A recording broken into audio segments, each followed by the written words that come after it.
여러분 안녕하십니까? 오늘도 성경이 말한다 시간 청취자 여러분, 주의 은혜 가운데 복된 하루 보내시기 바랍니다.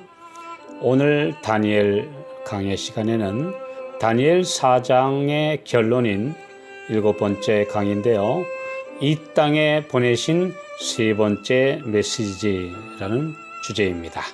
이것은 계시록 14장 9절로 12절에 셋째 천사가 이 땅에 큰 소리로 외치는 메시지와 동일합니다.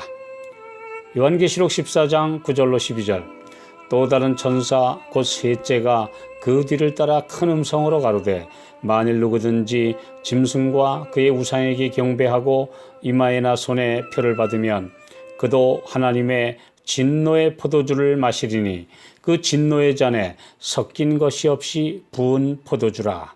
짐승과 그의 우상에게 경배하고 그 이름의 표를 받는 자는 누구든지 밤낮 쉼을 얻지 못하리라 하더라. 성도들의 인내가 여기 있나니 저희는 하나님의 계명과 예수 믿음을 지키는 자니라. 이 세상은 도움을 필요로 하는 사람들에게 진정한 도움을 주지 못하고 대신 일시적 처방이나 일시적 위안과 쾌락밖에 주지 못합니다. 느부갓네살 왕에게 그 나라의 학자들과 술사들은 오로지 아첨과 약물요법밖에 주지 못했습니다. 바벨론의 술사를 뜻하는 단어로 마술, 마법을 뜻하는 헬라어 파르마케이아에서 약학, 조제술을 의미하는 영어 파머시가 유래하였습니다. 여러 가지 신비한 접신술과 기분을 좋게 하고 몽롱하게 하는 약물로 사람들의 고통을 덜어주고 문제를 임시 처방해 주었던 것이죠. 갈라디아 5장 20절에는 이 단어를 술수라고 했고 요한계시록 19장 21절과 18장 23절에는 복술로 번역되었습니다. 계시록 21장 8절과 22장 15절에는 술객으로 사용된 단어와 어원이 같습니다. 진정한 회개 없이 이적과 기사만 찾는 신자들, 그리고 하나님이 가르쳐 주신 건강 법칙 대신에 약에만 의존하는 방식의 삶이 다 이런 범주에 들어가는 것입니다. 곧 바벨론 술사에게 의존하는 삶이라고 할 수 있는 것이죠. 이것이 이 세상의 해결 방식입니다. 이사야 8장 19절 20절, 혹이 너희에게 고하기를 지절거리며 속살거리는 신접한 자와 마술사에게 물으라 하거든 백성이 자기 하나님께 구할 것이 아니냐, 산 자를 위하여 죽은 자에게 구하겠느냐 하라.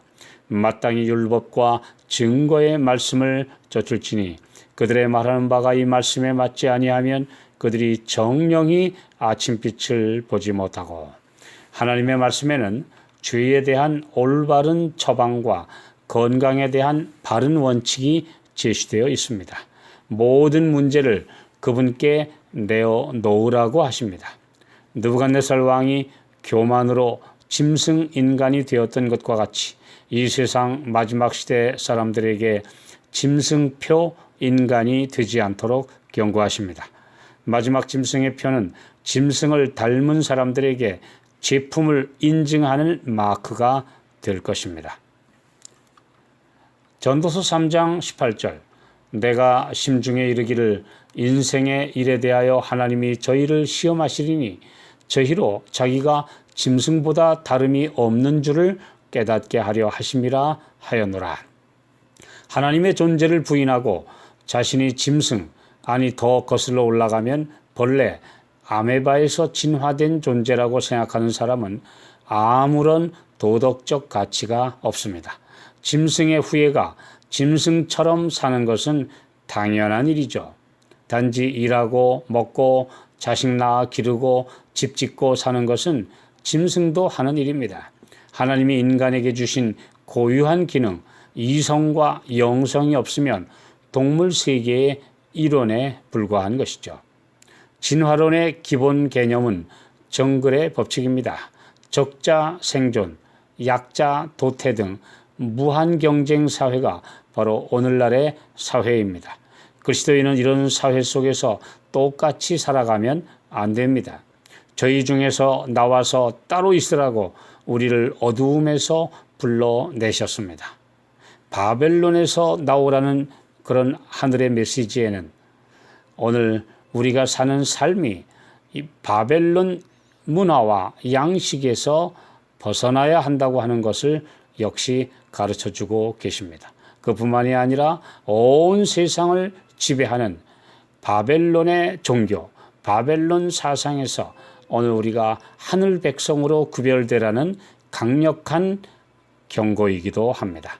하나님의 형상대로 창조된 사람은 창조주 하나님을 닮았고 그분의 높은 영역으로 올라가도록 부르심을 받았습니다.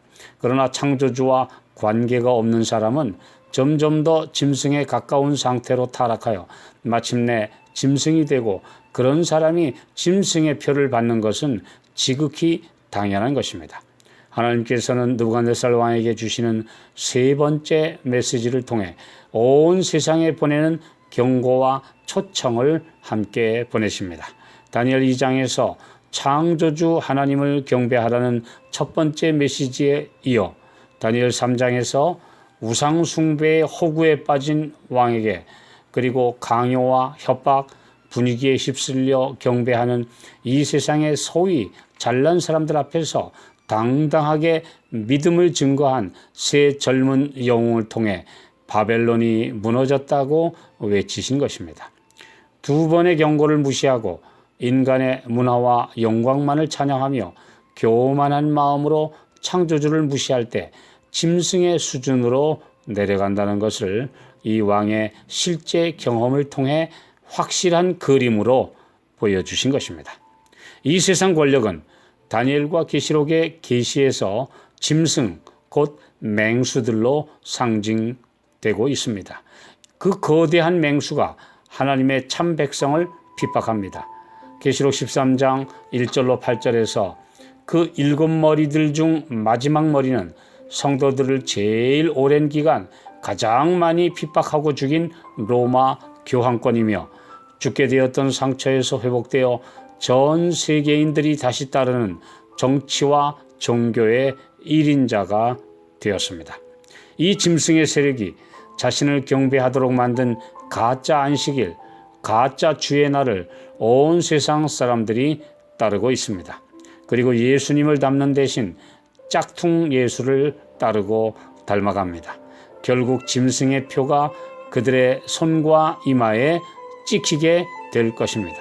오직 하나님의 계명과 예수 믿음을 지키는 성도들 되시기를 축원합니다.